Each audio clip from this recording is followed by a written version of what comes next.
पहले का जो पुराना घर था खंडहर हो गया, सारी इमारत गिर गई, नई बनी। कुछ गिरता है, कुछ खत्म होता है, तो नव सृजन भी होता है, नई नई चीजें सृजित होती हैं। तो जब हम लोग एक बार साहब के साथ गए मनातू, तो मनातू गढ़ के किले के वो खंडहर जिसकी ईंटें बिखरी हुई थी, साहब ने कहा कि देख रहे हैं इन ईंटों को, ये ईंटें बताती हैं कि इमारत कैसी थी। यानी अगर खंडहर में हो गया है तो वो बताता है, दिखाता है कि इमारत किस तरह की थी। और एक गिरता है दूसरा आता है, ये तो जीवन का नियम है, प्रकृति का नियम है। पल प्रतिपल नई चीजें बन रही हैं, पल प्रतिपल ये सृष्टि बदल रही है, चल रही है। इस सृष्टि के साथ हम सब भी चल रहे हैं। साहब श्री ने अपने पुस्तक में लिखा कि जब से जगत में आया हूं चल ही रहा हूं, बस चल ही रहा हूं। उन्होंने कहा कि सबको चलना ही पड़ता है, ये पृथ्वी ये दुनिया भी तो चलायमान है। यहाँ कोई चाहे भी कि रुक जाऊं, रुक नहीं सकता, क्योंकि आप चाहते हैं रुकना, लेकिन ये काल, ये प्रकृति, ये दुनिया शिवकी, ये विवश करती है कि आपको चलना ही पड़ता है। और इस चलने पड़ने की जो व्यवस्था है, उसमें साहब ने शिव की सुगंध भरी और कहा कि जीवन जीने की कला शिव सिखाते हैं। जीवन सब जीते हैं, एक जानवर भी जीता है, एक इंसान भी जीता है, कोई भी जीव जंतु, एक पंछी भी जीता है। लेकिन जीवन की सार्थकता कब होती है? जब जिस योनि में आप आए, जिस जीव के रूप में आप आए हैं, उसका जो सुंदर पक्ष है उसको जीना, उसको जीने की कला कहते हैं। आकाश है, एक तत्व है शिव की बनाई दुनिया का, पांचों तत्वों में से एक तत्व है। इतना विशाल है, इतना विशाल है, किसी को उड़ने से नहीं रोकता। जो उड़ना चाहता है आकाश में उड़ता है। सबकी अपनी सामर्थ्य है, सबकी अपनी क्षमता है, उस क्षमता से वो उड़ता है। कोई छोटा है, पंछी है, कुछ ही दूर ऊपर तक उड़ पाता है। कोई बाज है, सबसे ऊंचा उड़ता है। कोई गिद्ध है, उसकी नजर दूर तक दिखती है। और कोई उल्लू भी है जिसको दिन में दिखाई ही नहीं देता। तो सब तो वही है, सब अलग अलग है, सभी में विसंगतियां हैं, किसी की संगत एक दूसरे के साथ नहीं है। लेकिन आकाश किसी को उड़ने से नहीं रोकता। आकाश सबके लिए है, सब अपने सामर्थ्य भर उड़ते हैं, जीते हैं। अगर वो ना उड़े, अगर वो ना जिए, तो उनके उस जीवन की सार्थकता भी नहीं होती है। इंसान एक जीव है, सबसे सुंदर रचना है शिव की। शिव ने दुनिया बनाई, शिव ने कितनी रचना की। इस दुनिया को, इस जगत को चलाने के लिए असंख्य जीव जंतुओं का निर्माण हुआ। किसी को भी शिव ने नहीं रोका, महादेव ने नहीं रोका जीने से। सबके लिए जीवन है। ये रास्ता भी शिवशिष्टा का है। साहब श्री ने जो रास्ता बनाया अध्यात्म के जगत पे, इस रास्ते पे चलने का हक, इस रास्ते पे चलने का अधिकार हर व्यक्ति को दिया। उन्होंने कहा कि परमात्मा पथ पे चलने का अधिकार सबको है, ईश्वर की तरफ चलने का रास्ता सबका है। इसमें महादेव पात्रता नहीं खोल सकते। वो ये नहीं कह सकते कि तुमको दिन में क्यों नहीं दिखाई देता। वो ये नहीं कह सकते कि तुम इतना ही नीचे क्यों उड़ते हो। वो ये नहीं कह सकते कि तुम ऐसे बन के आओगे तो हम तुमको स्वीकार करेंगे। जगत गुरु शिव सबको शिष्य बनाते हैं, लेकिन इसके लिए हमको आपको एक विचार पे खड़े होना होता है, एक सोच, और वो सोच में ठहराव है, उस सोच में रुकना होता है। सोच लिया है कि शिव मेरे गुरु हैं, तो हम रुके रहेंगे उसी पे, जिस तरह साहब से रुके रहे। उन्होंने अविश्वास में शिव को गुरु बनाया, अश्रद्धा में बनाया, लेकिन उन्होंने ये अनुभूत किया कि अश्रद्धा और अविश्वास में भी, यहाँ तक कि कुविचार में भी, वो शिव उस स्तर पे उतर कर जीव का परिमार्जन करते हैं। हम आप इंसान हैं, हम अपनी लौकिक कामनाओं को लेकर महादेव तक जाते हैं। कोई संतान के लिए जाता है, कोई संपत्ति के लिए, कोई अपने सुंदर और स्वस्थ जीवन के लिए कामना सबकी अलग अलग है। सब अपनी अपनी कामना लेकर महादेव के पास जाते हैं। महादेव गुरु के रूप में उस जीव के उद्देश्य का परिमार्जन करते हैं और परमात्मा से उसका ऐक्य सुनिश्चित करते हैं। कामना लेकर आए हैं आप, जरूरी ये है कामना जो आपकी होगी वही लेकर ना जाइएगा, लेकिन महादेव आपके उस कामना की पूर्ति भी करते हैं, लेकिन शिव की तरफ चलने का आपके मन में एक ललक, एक बेचैनी, एक तरफ भी पैदा करते हैं। ऐसा नहीं कि वो कामना पूरी नहीं करते, करते हैं उतना भर जितने की हमारी जरूरत है। और आपने सुना होगा, साहब ने अपनी चर्चाओं में कहा है कि जो शिव का काम करता है, जो शिव का नाम लेता है, जिसने भी कहा है शिव मेरे गुरु हैं, उसकी जरूरत की पूर्ति होगी, लेकिन फुटाने का कोई गारंटी नहीं है। तो इस जीवन में हमारी जरूरत पूरी हो जाए, एक छत हो, भोजन हो, कपड़ा हो, बच्चे आनंदित रहें, इससे ज्यादा एक जीव की, एक इंसान की और क्या कामना होगी। और महादेव मेरे बने रहे, जो सबसे सुंदर चीज आपके जीवन में आ जाती है तो बाकी चीजों पर से आपका ध्यान हट जाता है। सबसे सुंदर चीज क्या हो सकती है? एक उदाहरण दिया साहब ने कि मान लीजिए आपके हाथ में, आज सबके हाथ में कुछ न कुछ है, जिसके पास जो है वो उसी को बांध के बैठा हुआ है, उसकी मुट्ठी नहीं खुलती है, वो शिव को पकड़ना नहीं चाहता है। लेकिन जिस दिन जिस तरह एक छोटे बच्चे के हाथ में उसकी माँ की अंगूठी आ गई तो उसने अंगूठी को ही जोर से पकड़ लिया, खोल ही नहीं रहा था हाथ को, अपनी हथेली को खोलता ही नहीं था। सबने कोशिश कर ली, बच्चा छोटा है, जबरदस्ती उसके हाथ को कर भी नहीं सकते, घायल हो जाएगा, चोट लग जाएगी। तो सबने कोशिश की। एक व्यक्ति ने कहा कि देखिए मैं भी कोशिश करके देखता हूँ, और उसने अपने गले के सोने के चेन को निकाला और उसके हाथ के आगे लहराने लगा। बच्चे ने तत्काल अंगूठी को छोड़ा और चेन को पकड़ लिया। सब हंसने लगे, सबके लिए हंसने की बात थी कि देखिए बच्चे को भी यह समझ है। साहब ने कहा जिस दिन शिव मिल जाते हैं तो हमारे हाथ की बाकी चीजें छूट जाती हैं और हम महादेव को पकड़ लेते हैं। हम एक दिन महादेव को पकड़ते हैं, लेकिन फिर वो महादेव ही हमको पकड़ लेता है। जिस तरह यहीं पे बैठे हुए साहब ने एक दिन कहा कि मैं पहले पान नहीं खाता था, मैं थोड़ी ही पहले पान खाता था, मैं तो प्याज लहसुन भी नहीं खाता था, लेकिन जब मेरी शादी हुई, राज परिवार में शादी हुई, तो जमींदार परिवार में, राज परिवार में चलन है पान खाने का। बहुत जगह की संस्कृति भी है पान खाने की, महिला पुरुष सब खाते हैं। तो जब साहब मनासू जाया करते तो सब बारी बारी से कहते, मेहमान बाबू एक पान खाइए ना, एक पान। तो व्यवस्था में या बार बार लोग के कहने पे बिना मन के उन्होंने पान का बीड़ा अपने मुंह में डाल दिया। उन्होंने कहा कि मैंने एक बार डाला, दोबारा फिर कहा तो मुझको लगा ठीक ही लग रहा था खाने में, फिर खा लेता हूँ। फिर डाला, फिर थोड़ी थोड़ी देर पे ये क्रम चलने लगा। तो जब तक वहां रहता था तो खा लेता था, लौटा ड्यूटी पे अपने तो थोड़ी सी लत लग गई। उसके बाद पान मंगाने लगा तो टोकरी में पान आने लगा। अब पान बना के माँ उनको बढ़ाती, वो खाते। उन्होंने कहा एक दिन मैंने पान को पकड़ा था, आज पान ने ही मुझको पकड़ लिया। तो अब जो है कि पान हर जगह मेरे साथ साथ चलता है। जब मैंने पान जैसी चीज को पकड़ा और उसने मुझको ऐसा पकड़ा कि मैं छोड़ा नहीं उसको, तो जब आप शिव को पकड़ते हैं थोड़ा ही सही, तो शिव फिर आपको ऐसा पकड़ते हैं कि आप चाहिए भी छोड़ना तो छोड़ नहीं सकिएगा। शुरुआती दिनों में उन्होंने कहा कि महादेव को गुरु मानो और चादर तान कर सो जाओ। लोग बड़े आनंद में इस बात को दोहराते। साहब ने कहा है कि महादेव को गुरु मानो और चादर तान के सो जाओ, यानी कुछ करना नहीं है।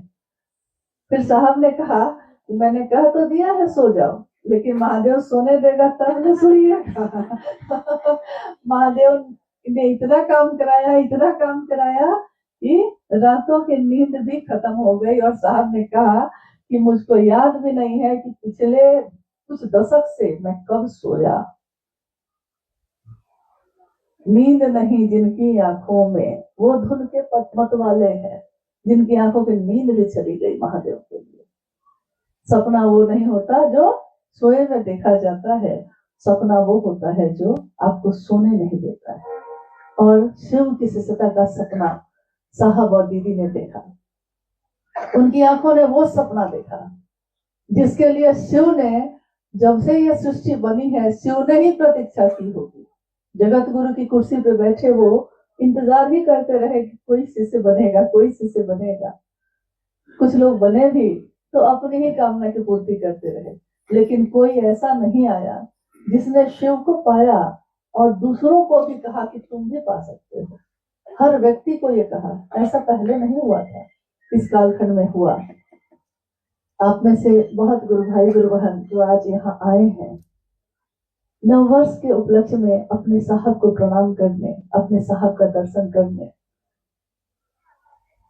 हम लोग यही कह सकते हैं कि अगर आप शिव के लिए, शिव को चाहेंगे, चाहने की कामना करेंगे, हो सकता है आपके मन में वो बात पैदा नहीं हुई हो, लेकिन अगर आपने साहब और दीदी से ये कहा कि मुझको भी ये सिखा दीजिए कि महादेव के लिए कैसे महादेव को चाहा जाता है, तो उनके आशीर्वाद से ये फलित हो सकता है। जिसके बोलने से मौसम बदल जाते, जिनके बोलने से हमारे मन का, हमारा ही मन है बदल गया। नहीं बदला हम लोग का मन, पहले भी तो यही मन था, पहले भी तो यही शरीर था ना, जब से जन्म लिया अभी तक तो इसी शरीर में है। जो सोच पहले थी क्या आज भी वही है? जो घृणा दूसरों के लिए पहले होती थी क्या आज भी वही है? दूसरों के लिए जो नफरत थी आज वो है? उस नफरत को भी शिव ने प्यार में बदल दिया। किसी के अहित आज आप सोच सकते हैं, किसी का भी हो सकता है जो आपको गालियां भी देता हो, उसके लिए भी अगर शिव के शिष्य है कोई, तो वो उसका भी शुभ सोचता है, उसका भी कल्याण सोचता है, क्योंकि वो समझता है कि ये नहीं समझ रहा कि ये क्या बोल रहा है, इसको समझ नहीं है। तो जब बच्चे के बारे में आपको पता होता है कि इस बच्चे को समझ नहीं है, इसलिए बदमाशी कर रहा है, इसलिए कुछ भी बोल रहा है, इसको समझ में नहीं आ रहा, तो उस बच्चे के लिए आपके मन में गुस्सा तो नहीं होता है, अफसोस होता है। कोशिश करते हैं आप कि उसका परिवेश बदले, उसकी संगत बदले, उसका माहौल बदले, ताकि उसके जीवन में भी परिवर्तन हो सके। संगत का ये असर होता है कि पानी की एक बूंद, पानी की बूंद होती है, गिलास में रखिए तो पानी की बूंद है, कटोरी में रखिए वो पानी ही तो है। और कमल के पत्ते पे भी आपने देखा होगा, वही पानी की बूंद जब कमल के पत्ते पे पड़ती है तो मोती की तरह चमकती है। वही पानी की बूंद समंदर के सीप में अगर चली जाए तो वो मोती बन के निकलती है। संगत का कितना असर होता है, संगत से गुण आत है और संगत से गुण जात है। तो संगत लेनी है इस जीवन में, साहब दीदी का लीजिए, अपने गुरु शिव का लीजिए, उनकी संगत में निखर कर शिव बन के निकलिएगा। शिव ही तो है जो इस धरती पे चलते हैं सबके रूप में, हजारों हजार पैर से चलते हैं, हजारों हजार आंखों से देखते हैं और हजार हजार मुख से बोलते हैं। जितने लोग भी शिव की चर्चा करते हैं, शिव की बात करते हैं, शिव से दया मांगते हैं, शिव को प्रणाम करते हैं, ये सब हमारे आपके प्रयास से हो रहा है। माध्यम है सब, कोई हम हो आप हो कोई हो, वो बस ऊर्जा का संचरण करने का एक माध्यम है। जैसे बिजली का जब सप्लाई होता है तो अलग अलग तार होते हैं, बिजली उस तार की नहीं होती, बिजली तो वहां से आती है जहां से वो पैदा होती है। तार तो बस माध्यम है जिसमें से गुजर के वो दूसरों के घरों को रोशन करती है, दूसरे के घरों की बिजली को जलाती है। शिव की शिष्यता हमारे आपके दिलों में उतरी है, रोशन है हमारे मन भी, और हम दूसरों के जीवन को भी रोशन करने की कोशिश करते हैं। आप आज जहां से भी आए हैं, सब कोई अलग अलग जगहों से आए हैं, और जब हम लोगों ने पूछा कि कहाँ कहाँ से आए हैं, तो लोगों ने कहा कि आज लिखना मुश्किल है कहाँ कहाँ से आए हैं, क्योंकि लोग इतने ज्यादा है कि लिखना संभव नहीं है। ये कल्पना भी तो साहब नहीं की। एक बार पटना में संगोष्ठी हो रही थी, पटना में उस समय एक संगोष्ठी में साहब ने कहा कि पटना की ये संगोष्ठी यही रांची में हुई थी, अग्रसेन भवन में पटना की संगोष्ठी थी। सक्रिय गुरु भाई गुरुवान आए थे। साहब ने उस चर्चा में कहा कि जिस दिन मैं बेली रोड से विश्वेश्वरैया तक 3 घंटा में पहुंचूंगा, मतलब मैं चल नहीं पाऊंगा, मैं वहां पहुंच नहीं पाऊं, इतने शिष्य हों, जिस दिन ऐसा हो जाएगा उस दिन मैं समझूंगा कि महादेव का काम हुआ है। क्योंकि ये नहीं चाहा उन्होंने कि लोग उनके लिए खड़े हों, लेकिन हर घर हर व्यक्ति शिष्य से बन के जब आपके सामने चलेगा तो आपको कहीं भी कोई दूसरा दिखेगा ही नहीं। जिधर जाइए हाथ में कंगन दिखे जाता है, जिधर जाइए शिव की चर्चा की आवाज कानों से टकराती ही है। ऐसी दुनिया की कल्पना उन्होंने की है, और ये सार्थक तभी हो सकता है, ये सच में यथार्थ में तभी हो सकता है जब हम आप एक दूसरे का सहयोग करें, एक दूसरे की मदद करें। हम नहीं कर पाते हैं कोई बात नहीं, लेकिन जो कर रहा है उसके लिए तो मंगल कामना करिए। हम नहीं जा पाते कोई बात नहीं, हर आदमी की स्थिति परिस्थिति अलग अलग होती है, लेकिन दूसरों की कामना तो करिए। जगत है, जीवन है, इसमें स्थान भी है, पात्र भी है, काल भी है, यानी समय भी लागू हुआ है। जो चीज इस काल के अंदर आई है तो काल लागू होगा। स्थान यानी जहां भी आप रहते हैं, जहां आप खड़े हैं, उस स्थान का भी प्रभाव होगा। पात्र यानी हर वो व्यक्ति जो खड़ा है जीवात्मा के रूप में। एक ही तत्व है सब में, लेकिन जो आज जीवात्मा के रूप में है, खड़ा है, स्थान पात्र और काल तो उस पर लागू होगा ही होगा। और उन्होंने कहा कि स्थान पात्र काल, जिसमें लोग उस समय पूछते हैं उनसे कि माला पे जो जप करते हैं 108 क्यों करते हैं, ये अंग की गणना क्यों है, उसमें उन्होंने इस विज्ञान को समझाया था।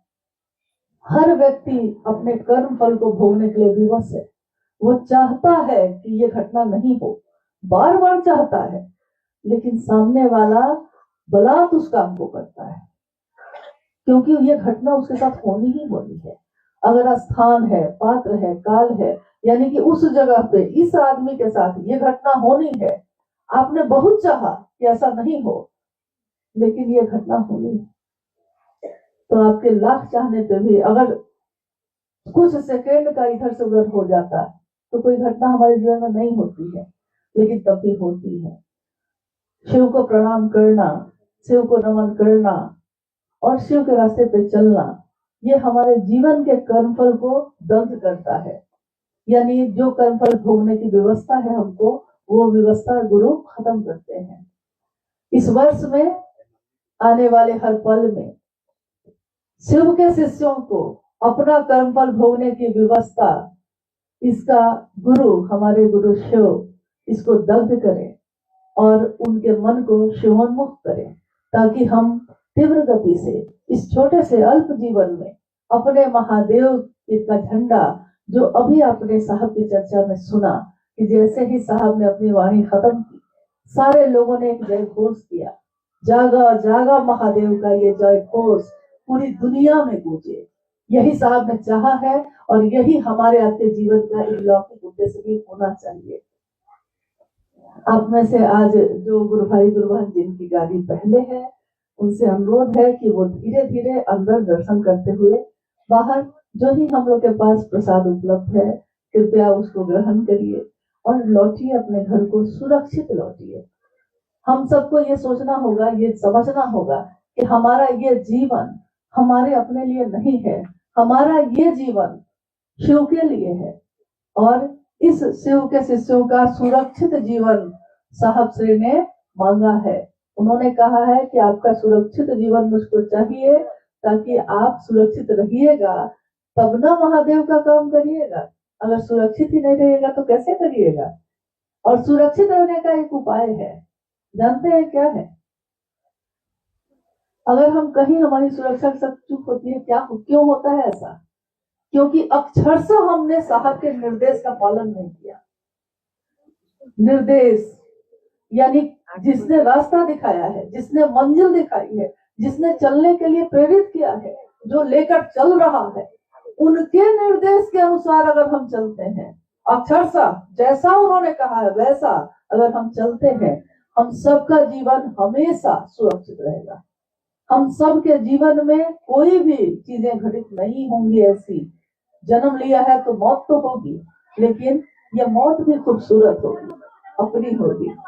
आइए हम सब उस रास्ते पे चलते हैं और आप धीरे धीरे प्रणाम करते हुए अंदर बाहर की तरफ प्रस्थान करिए। आप सभी के चरणों में प्रणाम।